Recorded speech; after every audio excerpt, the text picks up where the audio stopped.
Another video from me. This one is about verse 34 of Surah An-Nisa, which apparently gives permission to the husband to hit his wife. And the bit that concerns us is this bit: وَاللَّاتِي تَخَافُونَ نُشُوزَهُنَّ.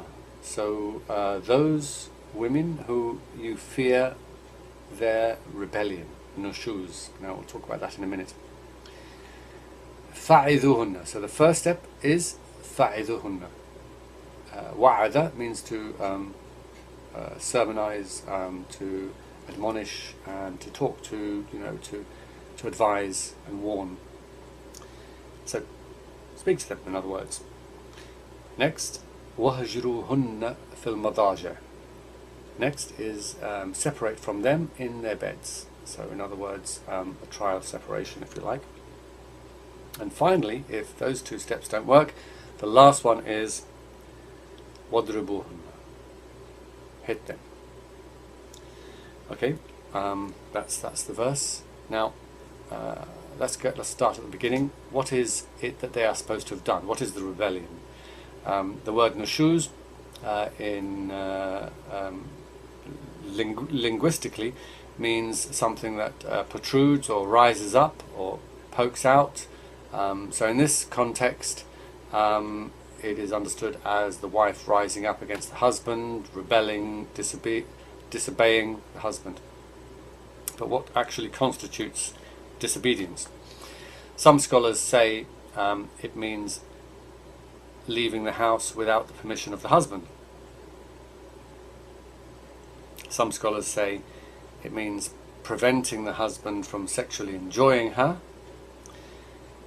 Others say it means not beautifying herself for her husband. Some use all of these.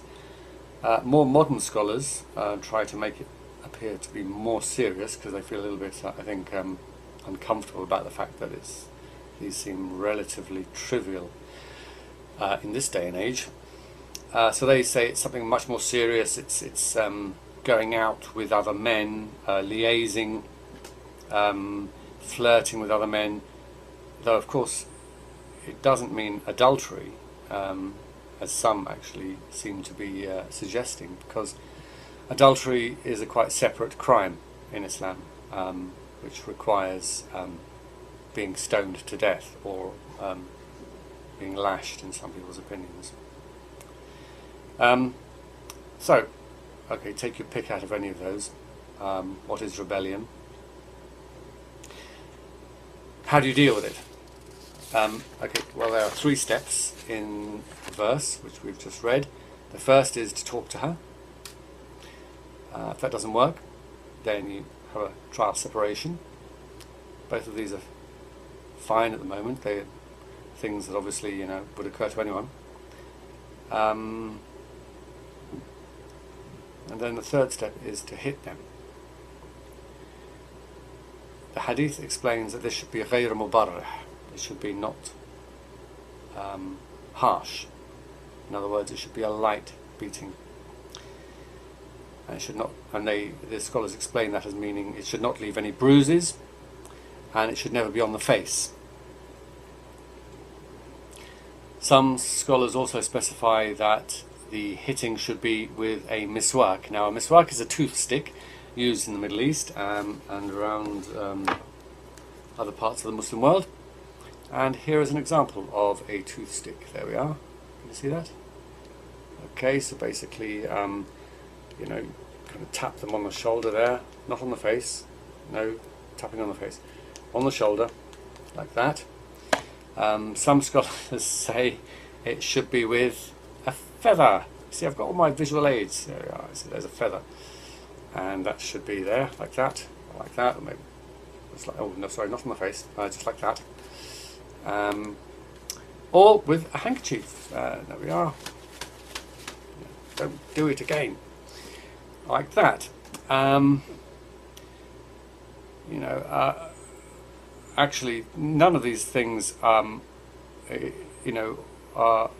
specified as being the only things you can use. In fact, you can use your hand, although a lot of Muslim scholars these days try to deny that that's the case, but actually there's no specific hadith or any injunction that says you can't use the hand, and there are some scholars who say yes, you can hit them with your hand, and you can use any other implement as well, and there are even hadith which prove that. So those people who say that it's only with a miswak or a feather are being a bit economical with the truth, shall I say. I've also found it very strange because many Muslim scholars also add that if you follow the example of the Prophet, then you should never hit your wives, because the Prophet never hit his wives, and we are obliged to follow the example of the Prophet. And the Prophet also said that the best of you is the best to his wife.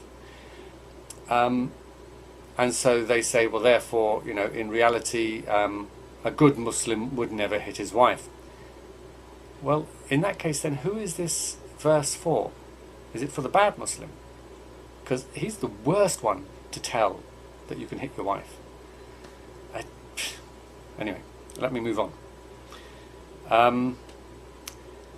Now, in the light of all these restrictions, some Muslims say, well, it amounts to a virtual ban. You should never really hit your wife. Then why have such a verse? Why not just ban it? As for hitting somebody with a feather, you know, or a handkerchief, or the trusty old miswak, yeah, it's just ridiculous. The whole thing is just ridiculous. I mean, try to picture it. You know, you've talked to your wife, you've separated from her, none of that has worked, and eventually say, right, okay, darling, you know, I've tried all those things, I want you just to stand still for a bit. I'm going to get my miswak, just to tap you a few times on the shoulder, not on the face or anywhere it's going to hurt. Just to tap you. There we go. 1, 2, 3, 4. I'm not sure how many times. 5, 6, 7. That should do it. What's she supposed to do? Wow, yeah. You know, when you talked to me, it didn't make any sense. When we separated, I still didn't understand. But you know, now that you've tapped me on my shoulder, it's all clear. It's ridiculous. It's absurd. I can't think of any scenario that makes this, you know, any sense. I have to give credit to the fundamentalists. I mean, I don't agree with them. I think their view is abhorrent. But I have to say, they give it to you straight. They, you know, they don't mess about. They don't give you any apologetic nonsense. They say, you know, they stand up for what they believe, and they say it straight from the hip. Hit you means hit you. And you're allowed to hit your wife, and that's it. And it just doesn't make sense. I mean, for a long time I kept telling myself, well, God knows that which I don't know. There's something which obviously I don't understand with my puny human understanding, with my limited use of reason and logic. But at the end of the day, that's what God gave me. That's all He gave me, you know. And I'm supposed to make a decision about what I believe from that. So what else can I do but use reason to judge? And you must do the same as well. Make up your own mind. Best wishes. Goodbye.